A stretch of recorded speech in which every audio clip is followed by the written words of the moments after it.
1 million.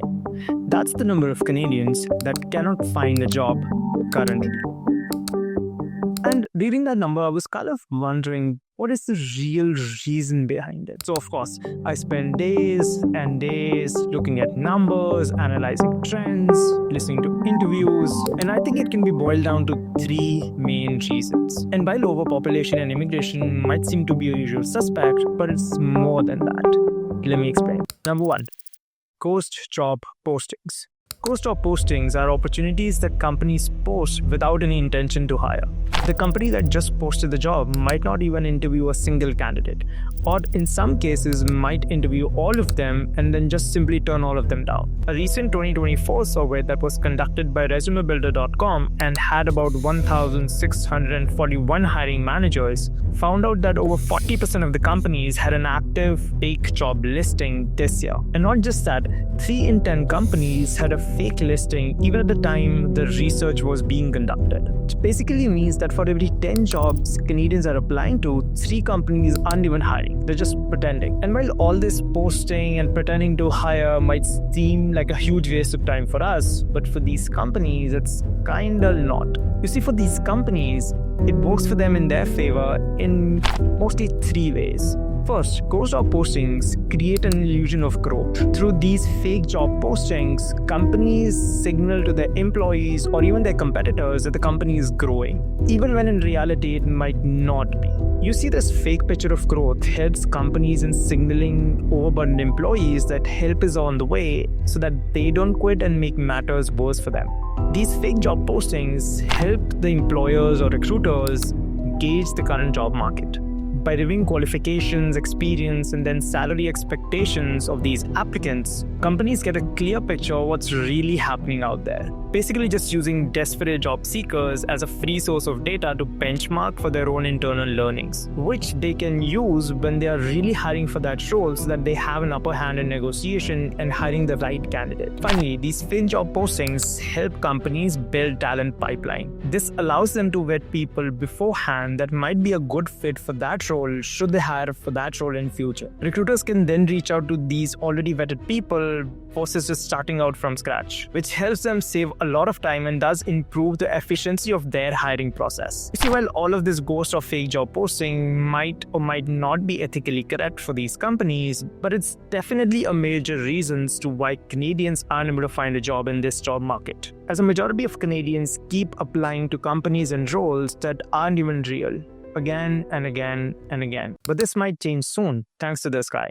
David Piccini. He's Ontario's Minister of Labour, and he's announced a legislation this year that pretty much forces employers to give up fake or ghost job postings. This legislation would basically require large employers to respond to job applicants they've interviewed and letting them know that the position has been filled. And while I know this might not be a foolproof way to put an end to ghost job postings, but it's definitely a move in the right direction. Number 2, there aren't that many great opportunities currently. Now, while you may have come across help wanted or hiring signs wherever you go, but most of these positions are low paying, part-time, or simply unpredictable or unstable. You see, according to Statistics Canada, a significant portion of job postings come from low-paying sectors like retail trade. And as of January 2024, it remains one of the largest sectors in terms of job vacancies, with a notable rise in job postings by 11.3%. But the question comes back, if there's so many job opportunities currently, why are Canadians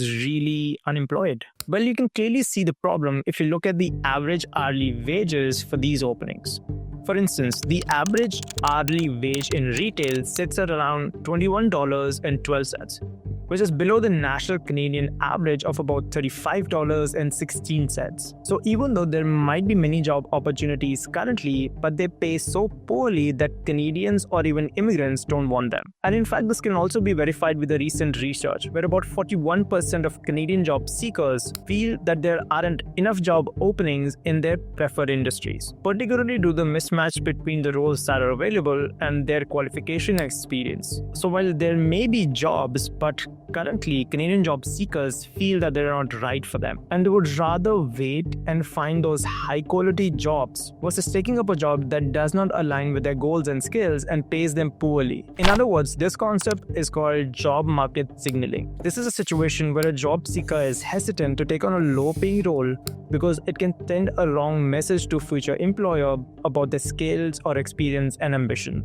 And it might even risk their next job and halt their career growth. So instead, job seekers keep looking for a role that matches their skills and experience, even if it requires to be unemployed for a longer period of time, which in turn leads to a growing disconnect between available jobs and the number of job seekers that are currently unemployed. Number 3, current hiring process. All used job application portals like LinkedIn, Indeed, and a bunch of others that have come up recently. And they make your life fairly easy when it comes to applying for jobs. They help you out by autofilling your name, your contact details, uploading your resume, and then just simply hitting apply. You can pretty much use these portals to apply for a job in under 2 minutes. Even though for a job seeker that might be the ideal situation, but it's also a source of a big problem. You see, as these portals have made it fairly easy to applying for a job, that people who aren't even interested in a job end up applying for one. But what ends up happening is companies receive thousands and thousands of applications for any opening that they post out there. And to tackle this, these companies have to use something called an ATS that filters out most of the candidates for them before even a human eye looks at them. But the problem is that these ATS systems constantly filter out candidates that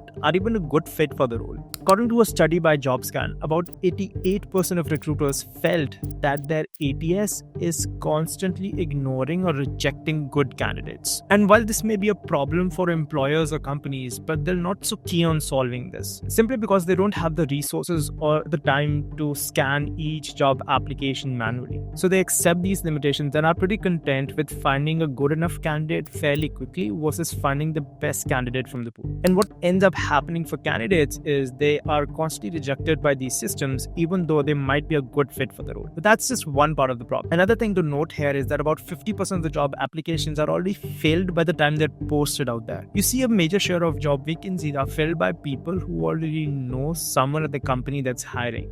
That is referrals. And even though there's nothing wrong with them, but this creates a unique situation where new job seekers like recent graduates or new immigrants in the country aren't able to find the right connections to interview for a role. While on the other hand, a certain subsection of people get to interview for all of the opportunities out there, which might be unfortunate, but that's the reality that we live in. And even though the cards might be stacked against you, there's still things you can do in your control to kind of improve your chances of getting hired.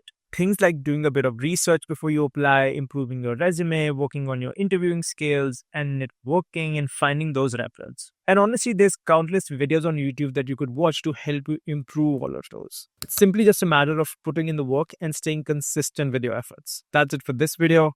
I'll catch you in the next one.